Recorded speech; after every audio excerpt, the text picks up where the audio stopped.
دا نه خوا پړه په کړه دا واده شوې یم اوس شوړه نشته دی صابون نشته دی د الو ښه ټول څخه دا په څو وینځم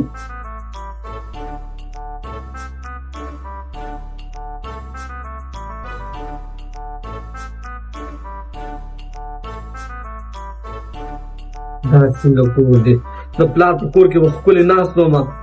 یو ټک کار به مې نه کولو تیاره به یې وړو تیاره به مې خوړله ریسپونسبل ګلاسونه مو ریسپونسبل پلیټونه مو به ښکلې به مې چې وخوړل رامات به مې کړل ډسټبین کې به مې واچول خدایه کوم خواپړکتي نو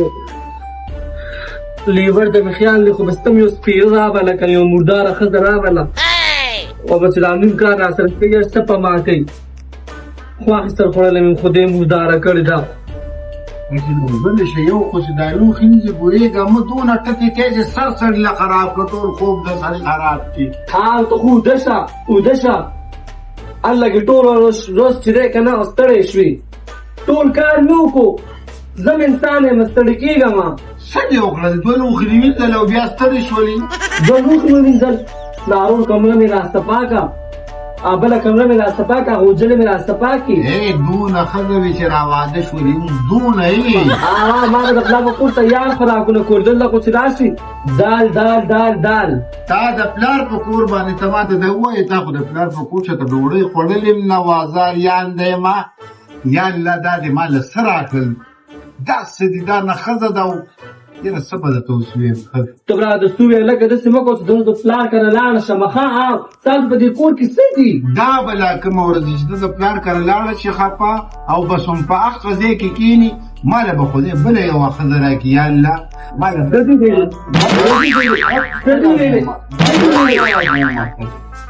بله ښځه به رانه وکړي ګپ ته څه لرم دا ته څه کې راشه دې لوښو ته کښېنو دا به ټول وینځي دا به اوس وینځي ګپ ته څه لګوم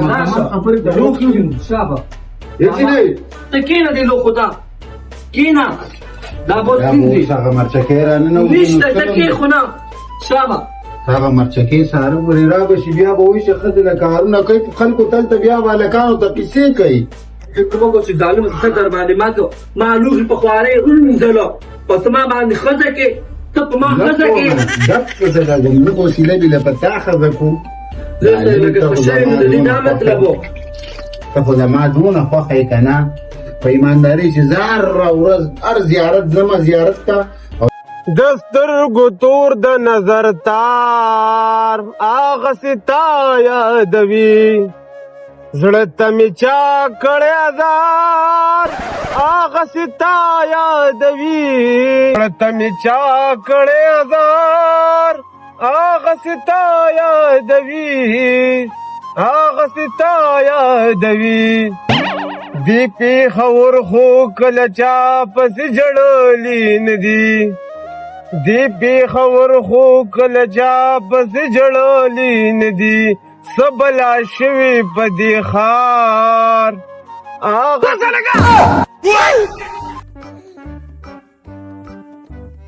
دا د قانون ځای دی نه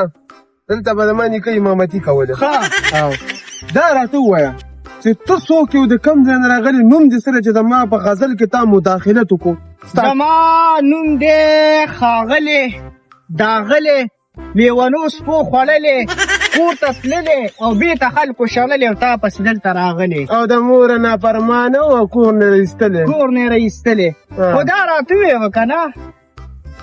چې ما ته خو داسې شاخیلان ښکارئ بس دا فیصله به په چا واچو چې څوک اوس راغله چې ته شاخیل ښکارې خو زه نه که نه داسې نه ویم نه اوس خو اینې چې د باندې راغلې نه اوس بیا داسې نه ویم د مور بیا زما خبرې ته غوږ کېږده وایه مخکې تاسو چې دا خور ورکړې ده که نه دومره تاسو د غیرت او پښتو نشته بې غیرتو الله زما دې ښځې له ډېر زیات عمر ورکړي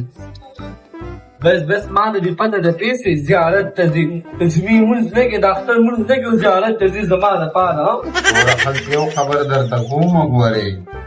یو خبر درته کوم دا لیور دې پوهه کا دا لیور دې پوهه کا بار د کار کوي او نه روزګار کوي نه دې کور ته چې ته چی راوړه نه یې غوړي راوړل وای ما ته وایي ښځې ستا دي وایي زه یې چاله وګټم نو دا پوهېږه که لکه دا زما د پلار ما ته مشر ورور پرېښی وایي دا ستا د پلار په ځای دی او ټک کار نه کوي نه زه پېښه زما لیور دی او ستا رور دی ستا وینه د پېښ وي ته ورته دا خبرې وکړه که نه زما څه ګاډي سوچ وکړم زه خو چې خبره کوم نو زما خبر په ټول باندې پک ډز لګي اوس که لکه دا راغلی او ما ته وایي دا رور مې راغی چې ما ته وایي چې ته ښځې له لوښي وینځي نو څه جواب به ورکوم که دا مرچکې او سره ننوتو نه نه عزیزه پېښ وه که نه نو ته یې به لا په تیاره چې خورئ یو وره ښځې داسې کار وکړه یو ټک کار وله ونه کړي نه وله جامې وینځي نه وله ډوډۍ راوایي اوبه په ورله ورنکړم جامې وینځل خو لا پرېږده موله مو ورکړو چې پته ورته ولګي چې کار هم کوي او کسب هم کوي او دیاړي راوړي او تال یې درکوي نه زما دونه ښه قسمت ما له تا رانه کا نو ته به یې رانه څه راکړي یو خبره زما یاد وساته اوس دا خبرې وکړي بس دا خبرې مه کړو زما مینه به در سره کمه شي کب ته څه نه کومه ده وګوره زه ستا دپاره دا د لوښي وینځم د ځان له مې نیمه ښځه او نیم سړی جوړ کړی وم او ته ماته یې زما به ستا څه مینه کمه یو کار مینه خبرې را سره کوم یو کار کوم که نه په ښه چېره دې یو پیالې پخه کړه چې ته لږ ښه کوم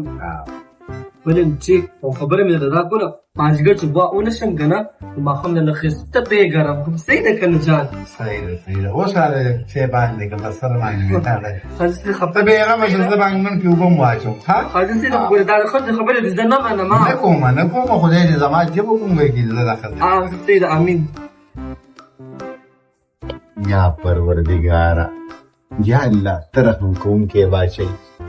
ته خو زمانه دا ښځه والې یا الله او ما ته چېرته ښایسته ښځه راکړي دا څه شی د نن مې په خوراک مړه کړه عزت مې عزت نه کوي لوښي راماندې ځایونه راماندې جارو کوي لکه دا زما ژوند څه ژوند دی زما ژوند دی خدای ښه بنیادو باید چپړې مې څه کړې چپړې مې رامانې ودنګولې دا راته ووایه که نه یارېږه مه مړه خبره درته کوم یارېږم نه خو زړه مې درزېږي کمزور یم دا راته ووایه دا تاسو چې خور ورکړې که نه نو دا خو روزانه جګړې لکه دا خو خوند نه کوي که نه مړه دا خو هغه رټ کلیواله څه دي لالې به ورته ویل حقم ته جوړ کړی دی یاره دې کلي نه دا عثمان نه دی دا د سایکل د ګاډۍ په شستر د سکول تلی نه او داسې مخې دی لکه سرکاري سکول د مې ښه ښکاره کړي تا نه زه دا تپوس کوم چې تا را خور هغله ورکوله که نه ما نه دا ورکوله ذخیر پېژنې ذخیرو چې اوس پلار ته په نوم یم خلک ووایي دا بد کوي دا ذخیر دی خدای په شکنډړي دړ مړ کړي پخوا به خلکو باندې شکنډړی دړ راتلو د ګردو دړ لکه دې ځوان کې څه چلو ته د پرسنالټۍ ته وګوره بیا دې پرسنالټۍ وګوره د غټه خېټۍ ته وګوره د تا نه دا تپوس کوم که نه چې لږ خو ورشه دوی ته نصیحت وکړه لږ د خدای په خاطره کلي کې پرون هم کسان راټول شوي وو دا خوند نه کوي که نه مړه په مخه جاښې په مخه جاښې اورې دا پوی که دا یوس یو سپک عادتي خو ما ته خو داسې شاخیلان ښکارئ وروره موږ به شاخیلان یې ځه نیغېږه مه ولې دینې په دې لار نه سیده ځم اوسو لکه ته زه به ځه د موږ مشر چې ته خبره کوې او موږ یې نه منو بل شي مړیه خو باسه نه نو ستا لکه کار سره یې زموږ دغه کې لکه ته دغه کې مخته مالي ووامه زمونږ کلی دی که نه ځه ستا کلی دی ته دې تر ځان ځوان ناغلی چې اسمار خان یې سلام علیکم وعلیکم سلام ځه څنګه ښه خیر دی زه لاړم ځه په دې دا غټه خېټه ووه ته راغلی ما ته نصیحت دا اوس څوک دی او د کوم ځای دی او د کپړو د رنګ ته یې ګوره دا رنګ خلک داسې اچوي ما ته وایي ته شاخېل ای تا خو دې ووه